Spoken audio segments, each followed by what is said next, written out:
Hello, Internet. It's me again.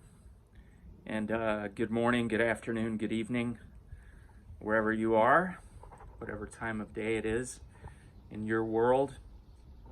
Beautiful day, late summer or late July day here in Minnesota. Just gorgeous. So I'm sitting outside after a shortish walk.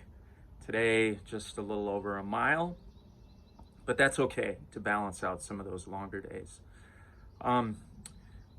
This should be short, but there's been something on my mind for a while, and especially the last couple of days, I've been thinking more about it. And it has to do with research. From even before I was diagnosed with my cancer, I had always heard people say, don't Google.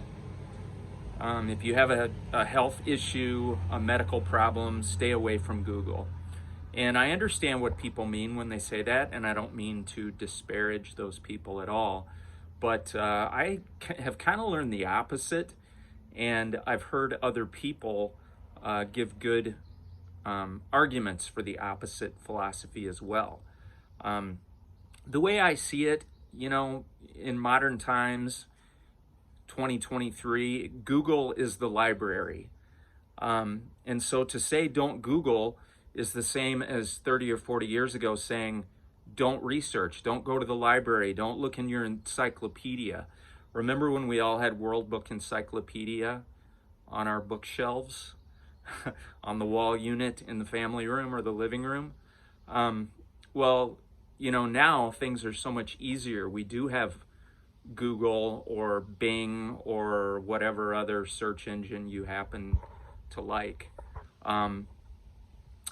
And I realize that there is misinformation out there, but the same goes for the library or periodicals or magazines or whatever else we used to reach for to do our research. There has always been bias.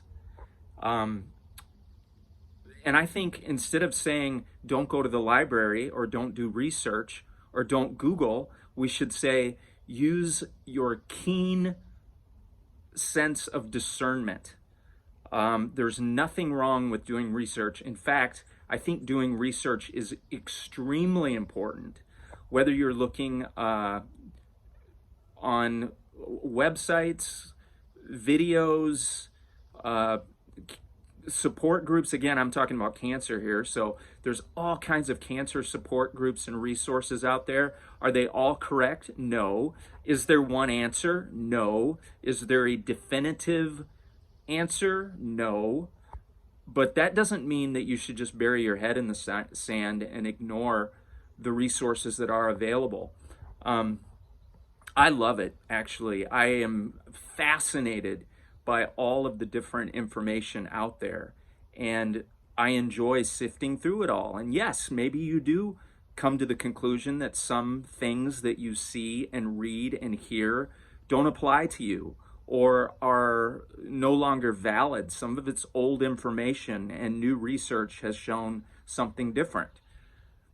But I think if you're going to advocate for yourself, which is what every cancer patient should do, not just cancer patients, but anybody with a serious medical issue, you have to advocate for yourself. You can't swallow everything that you hear hook, line, and sinker. You need to do your own discernment, wade through the data, the statistics, process things, ruminate over things, and decide through prayer, through conversation and discussion with people that you love and trust. You need to sift through it all and decide what is the proper path. What's the way to go? We all come into things with our own biases. I know I have plenty of biases. Our own fears, our own natural proclivities based on our personality. Some of us are natural risk takers. Some of us gravitate towards the known and the tried and true. So I guess what I'm saying is don't be afraid to look, and I'm saying this to myself, not to be afraid to do my own research, to look around, to either accept or reject things based on my own sense of keen discernment. And I think when we do that, it sharpens our ability to separate fact from fiction. And I think in the long run, that's a good thing. So, anyway, that's what I wanted to share today. You guys have a good one.